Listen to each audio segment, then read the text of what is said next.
Welcome to Blizzard Fire. We hope this video helps fire up your solution. In this video, I will explain how to turn off your Toyota RAV4 maintenance light.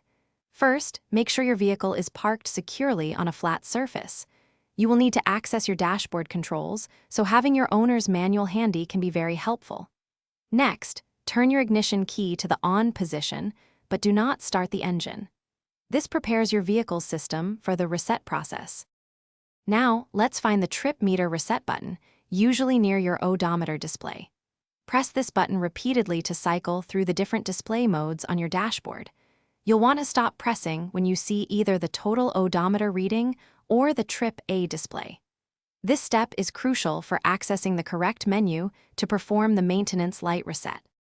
With the odometer or Trip A displayed, turn your ignition key completely to the off position. Now, press and hold the trip meter reset button firmly. While still holding the button, turn your ignition key back to the on position. Keep holding the button for about 10 to 15 seconds. You will see the maintenance light flash several times and then turn off, indicating a successful reset. Once the maintenance light has turned off, you can release the trip meter reset button. Now, go ahead and start your Toyota RAV4's engine to confirm that the maintenance light remains off. If, for any reason, the light is still illuminated, simply repeat the entire process from the beginning. This easy guide should help you successfully reset your maintenance reminder.